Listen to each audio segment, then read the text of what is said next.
Have you heard the strange tales of the Whistler?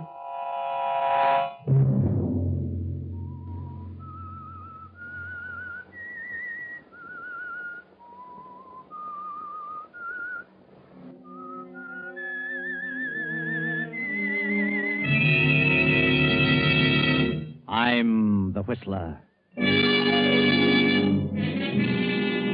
My plan is sound, mathematically sound. It cannot fail. It's perfect. 3 months from now, I will be worth $50,000. Independent for life.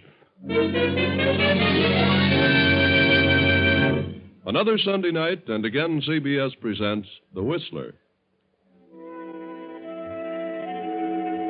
I, the Whistler, know many things, for I walk by night. I know many strange tales, many secrets hidden in the hearts of men and women who have stepped into the shadows.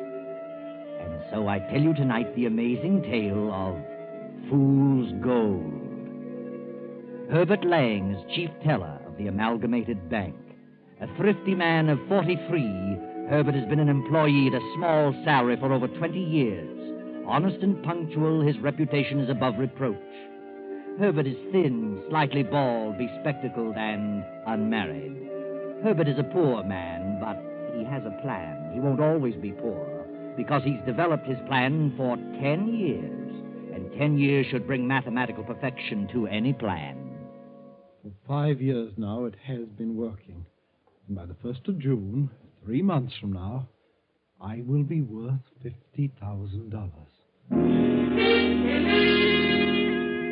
Herbert studies the figures on the little pad before him, writes a total of 50,000, and smiles behind his bifocals. Then an abrupt sound breaks his meditation. Herbert? Huh? The auditors just found another shortage, and they've traced it. Shortage, another? Yes. $3,000. They've traced it? Definitely. Third one this year. And to whom did they trace it, Mr. Faber? That young fellow, Barton. He denies it, of course, but the evidence is all against him. Barton, I can't understand what happens to young men lately. I do my best to hire the ones I think are on him. I wish you'd exercise a little more care. Oh, I know they have the best of references. I should think by now you'd be able to judge character at a glance. I'd have sworn by that boy, Mr. Faber. They've taken him down to the police station. Oh, what a shame. Very embarrassing, Mr. Faber. I feel as though I'm responsible. Oh, now, don't take it that way, Herbert. After all, we're insured. But it is annoying to both of us. We all make mistakes in judgment now and then. Besides, you've had your nose to the wheel without a vacation for 3 years now. It doesn't pay, Herbert. You'll crack up. Well, I haven't felt as though I needed a vacation. And besides, when I do take one, I'd like to have it all in one lump. I've always wanted to tour Europe or some foreign land. 2 weeks mean nothing. I understand. I feel the same way, but what chance is there? I do think you need a rest from this place. I'll let you know when I'm really tired, Mr. Faber. I doubt it. I will say that I admire your devotion to duty. Thank you, Mr. Faber. It's good to hear you say that. I want you to know that I appreciate the opportunity of being with the firm for 20 years. Yeah. Oh, there's a board of directors meeting this afternoon. I'm going to try to get you a raise. Oh, that's all right. So whatever they decide will be for the best. I wouldn't want the board to think I was dissatisfied here. You're 43, Herbert, and alone, unmarried. That isn't right. And you're not the type of man to tackle marriage on your salary. Well, I've been thinking about it. I have plans. I've saved a bit. I found the right woman. Well, Mr. Faber, I may surprise you one of these days. Yeah. Drop into my office after the board meeting. I may have some news for you. Make it around 3. Thank you, sir. Thank you. Herbert sits at his desk smiling. What complete confidence they have in him. What a perfect setup. 3,000 more accounted for. 3 more months and I'll have reached my goal. 50,000 and independent for life in South America. With a move of sudden decision, Herbert slaps on his hat, walks out of the bank, and pays a visit to Hazel Yates at her apartment. What are you doing away from the bank at this hour of the day, Herbert? Well, I'm out to lunch. I thought I'd drop by. Oh, that's nice. I'm certainly surprised. Hazel, exactly 3 months from now, I'm going to take a vacation. You certainly need one. It's been ages since you've been away from your work for more than a day. Yes, I know, but I had to keep my nose to the grindstone. But now it's different. What do you mean? Well, I've kept it a secret, but now I can tell you. I'm going to get married. Married?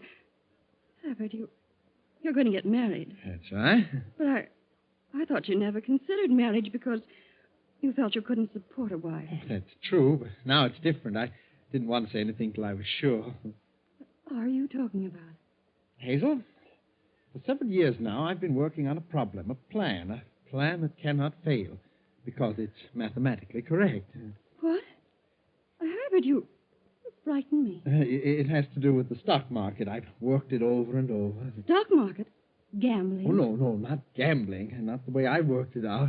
Lots of people have thought they'd found the secret to playing the market. And what happened? Well, this isn't a theoretical plan. This has already worked, proven. Already worked? I set myself a goal, an amount of money I felt sufficient to live on, in ease for the rest of my life, $50,000. Beyond that sum, I would not attempt to go. $50,000? Yes, I've placed every dime to use according to the plan, and I've not missed once. Herbert, you mean you have $50,000? Well, not quite, but we'll have by the 1st of June. Well, I can't get over it. I'm amazed. Oh, it's very simple. I have got 3,000 to go. Then I'm through. 3,000? Oh, that frightens me, Herbert. Why don't you be satisfied with what you have? You may lose it all in trying to get the other 3. Oh, not a chance. I set myself a goal, and I intend to reach it. Very well. I hope you're right. Then I'm going on a long vacation. How long will you get? Oh, from next June on and on. From June on? Well, how can you do that? I'm not going to work another day. Why should I? I'll be independent. I'm going to quit. Quit your job? Yes, and take a long trip to South America. I'm going to live there. Why, 50,000 there is like 200,000 here. What more could you ask for? I see. And you're going to get married? Yes, I am. I haven't asked her yet, but I'm confident. Who is she? Do I know her? Yes, she's wonderful. Well, I wish you lots of happiness, Herbert. Would you like to live in South America, Hazel? What? Well, yes, I would. Then you and I will be married June 1st. Oh, Herbert, you mean you're asking me? Yes. Now, don't say a word about this. Now, it's a secret. Don't tell a soul. Promise? Oh, yes, Herbert, I promise. Oh, darling, I thought you were never going to ask me. I want to surprise you. I've never been so thrilled in my life. I've got to run along now, dear. I'll see you later this evening.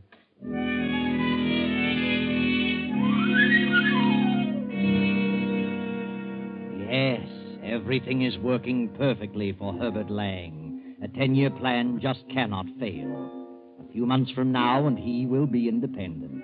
Hazel, 50,000, and South America. It's after 3 now. The board meeting is over. Herbert steps confidently to the president's office. Well, I see the meeting's over, Mr. Faber. Yes. Come in, Herbert. I talked it over with the board. They didn't seem to agree with me. Oh, no raise? Sorry, Herbert. Board members are rather a cold group of individuals. Oh, that's all right, Mr. Faber. I've gotten used to it after all these years. They're a very selfish lot. A whole lot of stock. Someone else does the work. They draw big dividends. It's all they're interested in. Well, I hold stock too, Herbert. Oh, I know, sir, but you take a more personal interest in the employees because, well, you're an active officer. Oh, yes, of course. Well, maybe they'll see their way clear next year. I'm certainly not one to become impatient. No, Herbert. I'll run along now. Now, just a minute. I haven't quite finished. Oh, no, sir? I had quite a session with the board. For the life of me, I don't understand one of them. What do you mean, sir? They were up in arms about that latest shortage. Oh, but I had nothing to do with that. Do they think I took it? No, certainly not. But, well, they do think you are indirectly responsible. Brought up the fact that the 5 men you've hired in the past 10 years have all been sent to the penitentiary. Oh, but how can I tell by looking at a man that they were all recommended? The board thinks you've been working too hard, Herbert. That you need a rest. What? They've instructed me to give you an extended vacation. Extended vacation? How long? Indefinitely. Effective in 2 weeks. Oh, but that's impossible, Mr. Faber. I just couldn't do that. Why, Uh-huh. I have a tremendous amount of special work on the books. I just couldn't attend to that in the next 2 weeks. The board at first wanted your vacation to be effective tomorrow night. But that's ridiculous. You know that. So who else here could step in and take over on a moment's notice? Yeah, of course. That's true. Do you think you could straighten things around in 2 weeks if you had special assistance? Specialist? Yes, but I won't need any help, sir. I'll be able to handle it myself. Well, as soon as you finish, take a nice long trip. You need it, Herbert. Very well, sir. Oh, yes. And by the way, the board has voted you a $500 bonus. Have they? They only give a bonus on retirement. Why don't you tell me the truth, Mr. Faber? Sorry, Herbert. That's the way they feel. Nothing I can do about it. Oh, you'll let me hear from you from time to time. Retired at 43.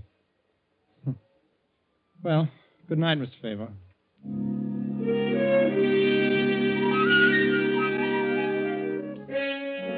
The moment Herbert steps out of Faber's office, fear, a strangling, clutching fear grips him. 2 weeks, 2 short weeks. That wasn't part of Herbert's plan.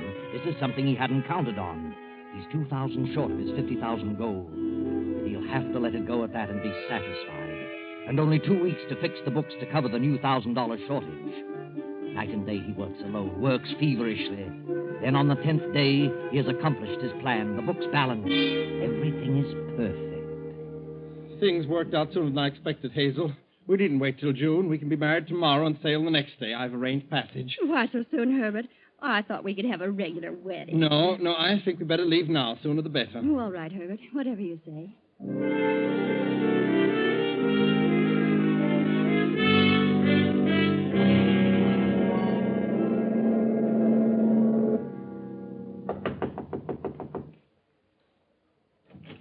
Yeah? Good evening, Mr. Evans. Anything you or Mrs. Evans wish, just press the button. Thank you, Stewart. I'll arrange for your deck chairs in the morning. Thank you. Yes, you're welcome, Mr. Evans. Why did he keep saying Mr. Evans? Did he say Evans? Yes, Mr. and Mrs. Evans. Strange. Must have confused us with someone else. I'll put him straight on that in the morning. What did you do with the passports, Herbert? Well, they're in my coat. May I see mine? Yes, of course. Later. We'd best get along to dinner now. I always thought a person had to appear and sign his passport before an official. Oh, no, not always. May I see my passport, Herbert? What's wrong with you, Hazel? Please, Herbert. I'd like to see it. Very well. There you are. Herbert, why are we traveling under the name of Evans? Well, it's better that way, incognito, you know. How did you get this passport without my signing for What? it? This isn't my signature. Who signed it? That doesn't matter. I got it. You better study that signature and be able to copy it when we arrive in port. Don't worry, darling. It's done this way every day. I don't believe you. You're hiding from someone, running from something. Oh, that's silly. $50,000. The stock market. What are you getting at? Now I am suspicious. Are you, Hazel? You stole that money. Stock market.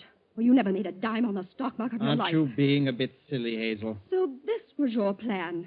A system. Stealing from the bank and blaming others. That's what happened to my brother 2 years ago. That's why he was sent to jail. All right, Hazel. You're in this too now, so I'll tell you. I did have a plan, and it worked. No one will ever be able to trace it to me.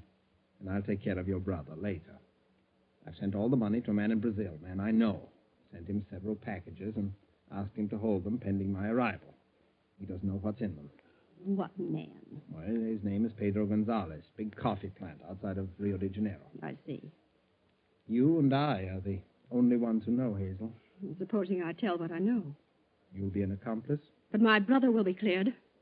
I told you your brother will be taken care of. The only way my brother can be compensated is to be cleared of the charge. No, is that so? And I intend to clear him, regardless of what happens to me. Hazel, you're being awfully silly about this. Last call for dinner, Hazel. Come along now. I don't want any dinner. Oh. Then let's step up on the top deck, huh? Let's just talk this over. A lot of things you don't understand, Hazel. I'm sure I can explain things to your satisfaction. I certainly need some fresh air. I'm terribly sorry to have upset you like this, Hazel.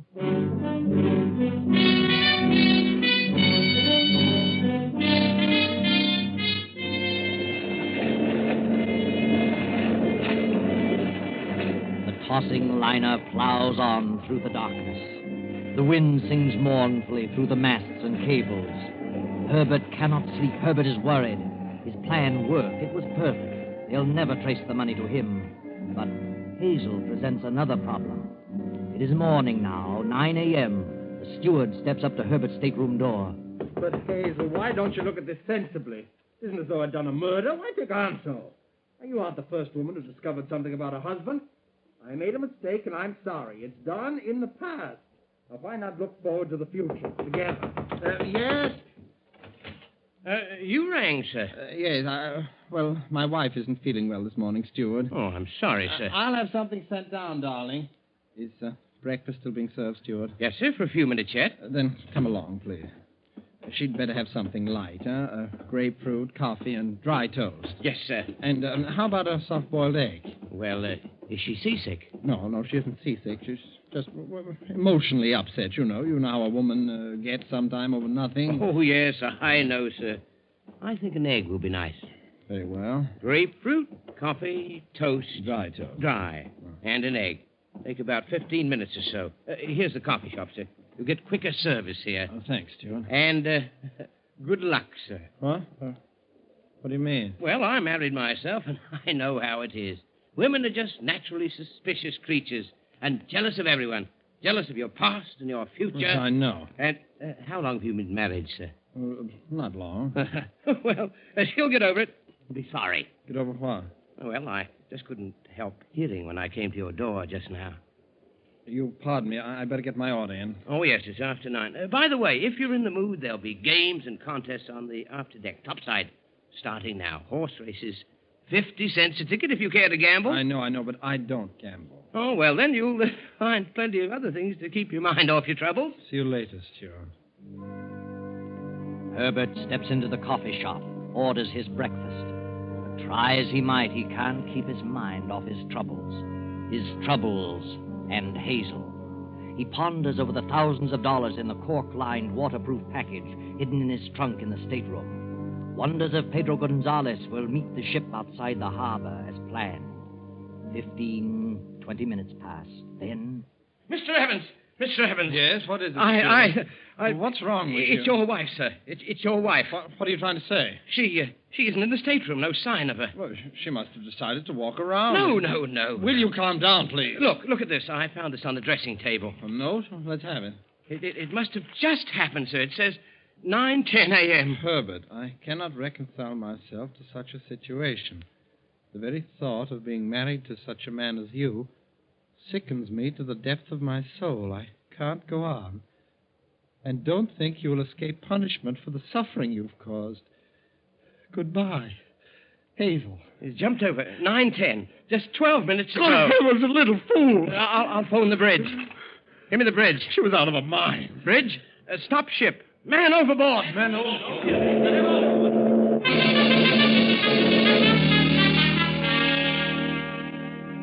The ship leans over and puts about. They scour the choppy seas for over an hour, circling and circling. Herbert stands beside the captain, peering wild-eyed into the water.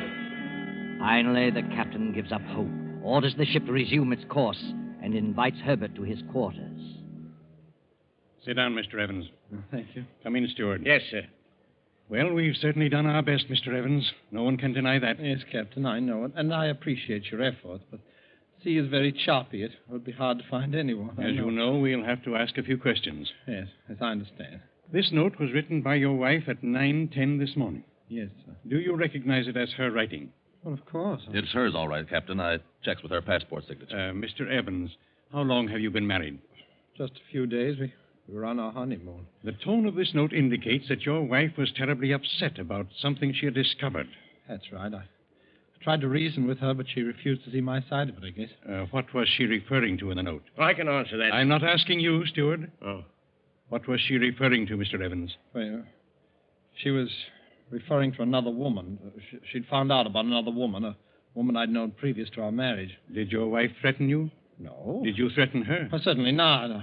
When did you see her last? Well, it was at 9 o'clock this morning. She was so upset she didn't want to go up to breakfast. I decided to go alone. I rang for the steward to bring her something to the room. That right, steward? Yes, sir. After the steward left, did you go on deck with your wife? Well, no, I left with the steward, went to the coffee shop. That's where the steward found me and showed me the note. Yes, sir. As I stepped up to the stateroom to answer the call, I heard them arguing. I heard Mr. Evans asking her to forget about the past and think of the future. Yes?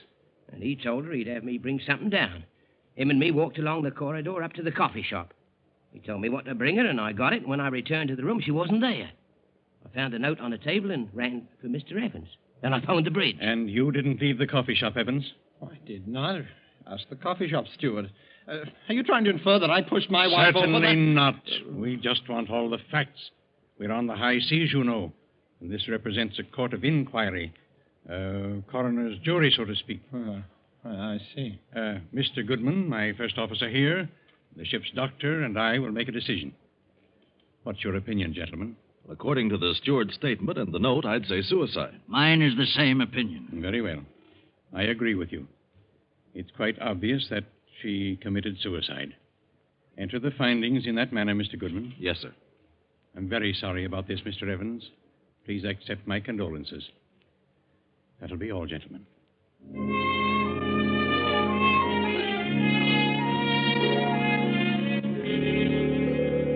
And so Herbert, very sad but far less worried, goes back to his stateroom to think. Then, days later, the sleek liner checks speed and prepares to stand off outside Rio de Janeiro, awaiting the arrival of the pilot. Dusk has fallen. The ship barely creeps along. Herbert stands at the aft port rail, a package in his hand, a cork-lined waterproof package. Many small boats bob about on the surface, moving at a snail's pace. As the first officer moves forward, Herbert speaks to him. Why are we stopping out here? Oh, we always stop at this first light to wait for the harbor pilot. How much longer before we get in? Oh, we'll tie up in about an hour. Stand here for about 10 minutes. Pilot's on his way out now. I see. What's the name of this first light here? Oh, it's called the Cordoba light. Thank you.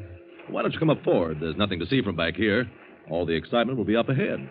Yes, I'll go up there in a moment. What's that you have there? Huh? Oh, this.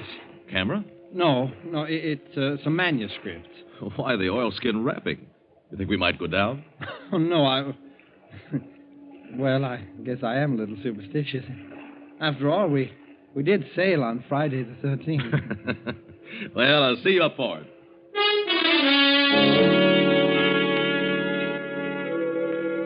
The ship comes to a dead stop, and Herbert peers over the port rail into the dusk. He scrutinizes each small craft, waiting, watching for the signal from Pedro Gonzalez. Then, after several minutes, a tiny launch approaches the ship very slowly, and just as it reaches the port quarter, a tiny red light flashes on and off. Herbert cups his hands around his eyes and focuses on the one man in the little boat. The light signals again, Pedro Gonzalez. Herbert looks up and down the deck. He grabs a little flash lamp from his pocket and gives the answering signal. Suddenly, with a swing of his arm, he tosses the waterproof package down to the water.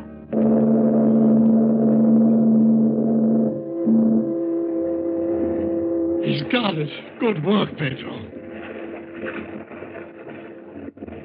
The man grabs the package, and the little launch moves away and heads up the coast as the liner churns off up the harbor. Herbert smiles a smile of relief and steps briskly with self-satisfaction toward the bow.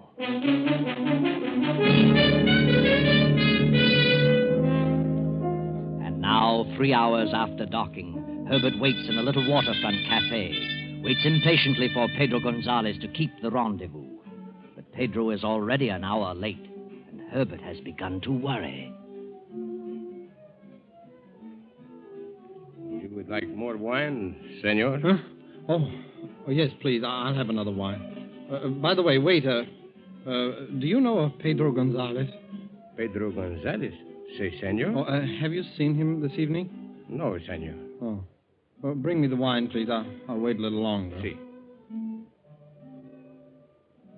Buenas noches, senor. Pedro, where the devil have you been? I've been on my way. You got the package all right? See, I got it, Herbert. I'm sorry I'm so late. Oh, I was beginning to think you'd run out on me. Where have you been? Run out on you? How could you think such a thing? I'm sorry, Pedro. I was just upset. Well, I knew you would be worried, but there was nothing else I could do. I was worried, too. What do you mean? I was followed by another boat. What? See? And no sooner had I pulled away from our ship and headed up to my cabin than another boat started following me. What kind of a boat? I do not know. It could have been a government cutter. So I headed out to sea and then cut in behind them. They kept right after me, so the minute I... Careful, some wine, senor Gonzalez. Hmm? Wine. No, gracias. We are leaving at once. Gracias, senor. Come, Herbert. Let us get away from here. My car is outside. We will drive up to my place on the coast. Of course. Here you are, waiter.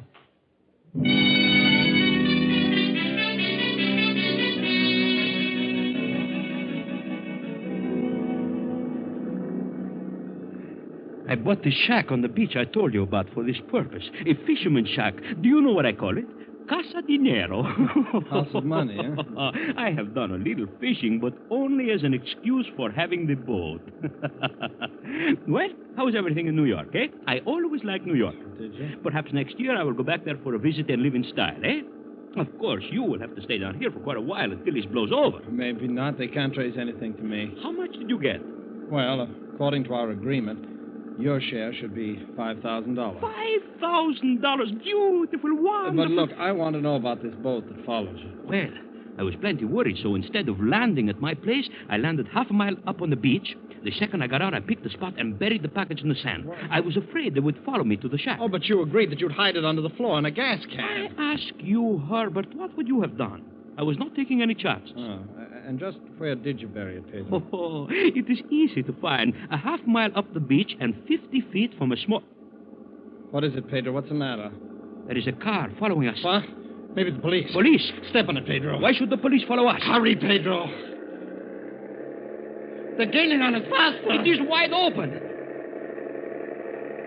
Ah, they have turned left. It was not the police. Pedro, look out, those kids! Eh? What? Going on the road!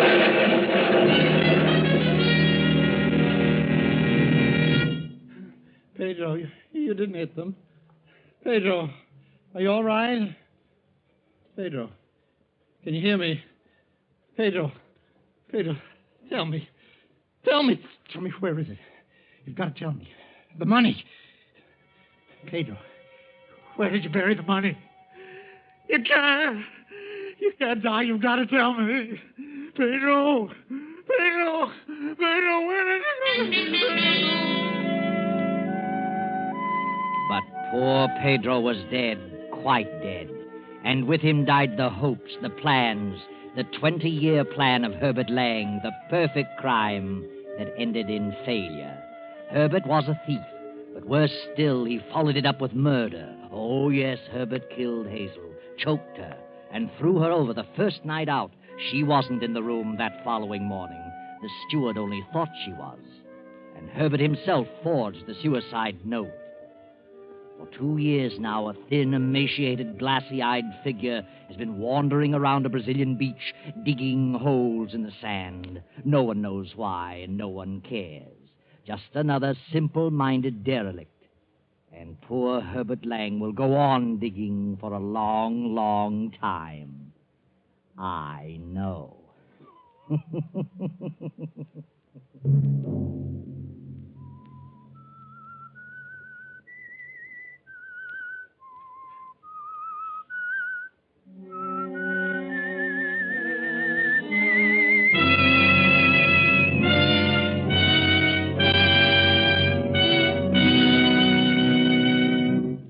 CBS has presented The Whistler.